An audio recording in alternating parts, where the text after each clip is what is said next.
Think about the last time something small knocked you off balance. A short email, a comment from a friend, a silence that went on too long. And then notice what you did next. Maybe you cleaned something. Maybe you rewrote a message 4 times. Maybe you disappeared into your phone. Maybe you became the helpful one again. Whatever you did, that move is not random. It is your main psychological protection pattern, and it has been running quietly in the background for most of your life. Give me the next 10 minutes, and I want to help you actually name it. First, a small but important correction. Most people think their problem is the old wound itself, the belief like, I am not enough, or I am too much, or I am on my own. But in daily life, the wound is not what causes the damage. The strategy you built on top of it does. The pattern you use to keep that wound from being touched, that is what shapes your relationships, your work, your energy, your mood. That is the thing we want to find. So here's the first step. Pick 2 or 3 recent moments where you felt uncomfortable.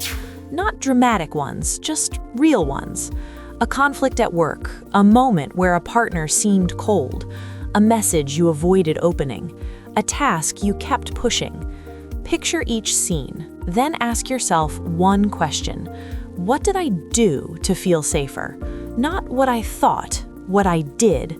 Did I attack? Did I retreat? Did I adapt? Did I perform? Did I fix someone? Did I shut down?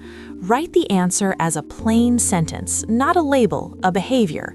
Something like, I reread the message 20 times, looking for tone, or I went quiet for 2 days, or I made a joke to diffuse it, or I started doing extra work for them. The more concrete, the clearer the pattern.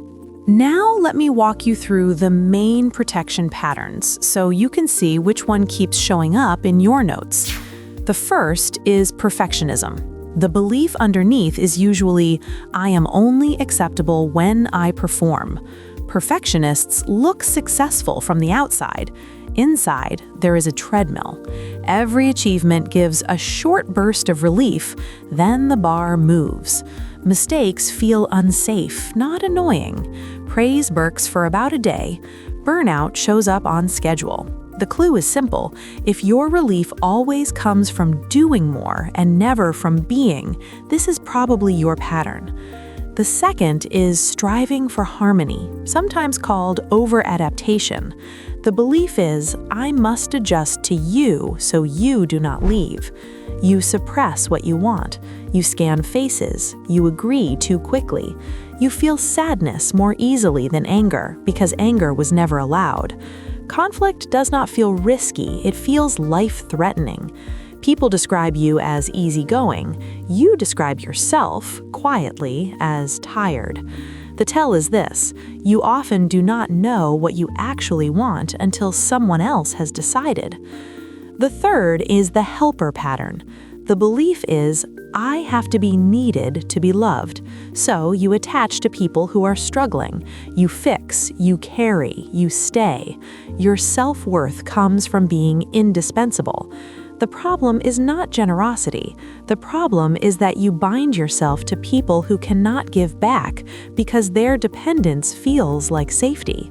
The clue is when helping leaves you resentful, but stopping feels like losing yourself. The fourth is flight, withdrawal, avoidance.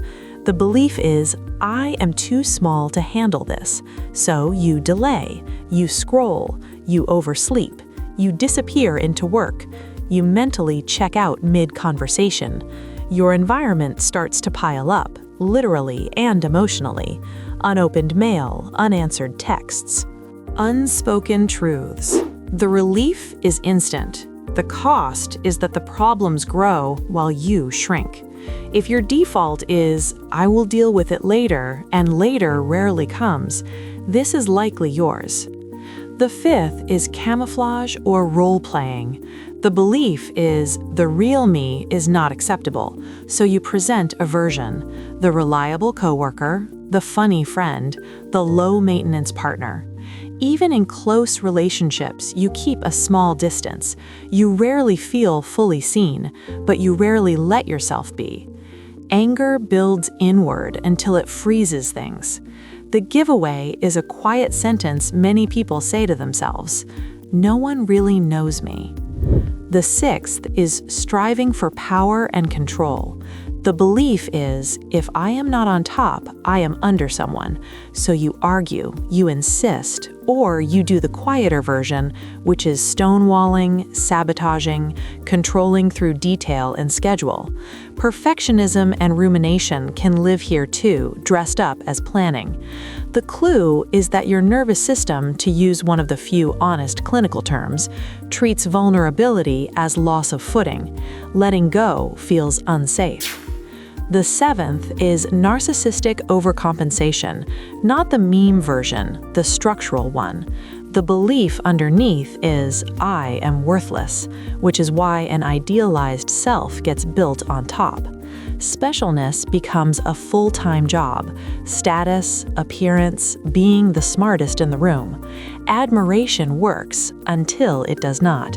When it fails, the drop is steep. The clue is that criticism does not bruise you, it threatens you. Now, how do you find your main one among these? Look at three things: your trigger themes, your relief moves, and your cost-benefit logic. Trigger themes are the situations where you reliably lose your footing. For some people, it is being corrected. For others, it is being ignored. Others, it is being asked for more than they have. Others, it is not being in control. Write down the one that keeps appearing.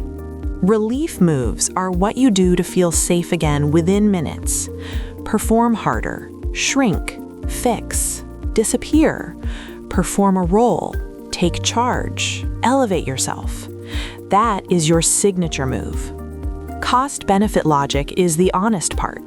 Every protection strategy pays you something: social approval, a sense of safety, a sense of being special, a way to not feel weak. And every one of them charges you something: exhaustion, isolation, resentment, lost intimacy, lost self. Write both columns for yourself. The pattern with the biggest charge on your life right now is the one running the show. One more thing, because this is the part most people skip. These patterns usually show up as variations on one underlying theme. You are not 4 different people in 4 situations.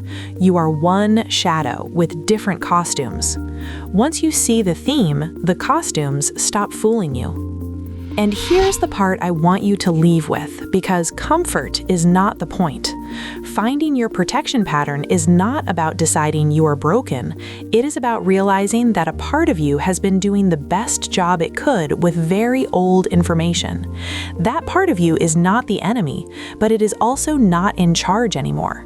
Emotional adulthood is not the absence of these patterns. It is the ability to notice the pattern in motion and choose something slightly more honest instead. A real sentence instead of a role. A no instead of an adaptation. Staying in the conversation instead of leaving it. Letting a mistake stand. Letting someone else carry their own weight. Letting yourself be seen without armor for 10 seconds longer than feels safe. That is the actual shift. Not becoming someone new. Becoming someone who is no longer automatically protected from their own life. Watch yourself this week with the map you just built, not to fix anything yet, just to see it clearly. Because you cannot change a pattern you are still inside of. And the moment you can name yours out loud without flinching, you are already halfway out.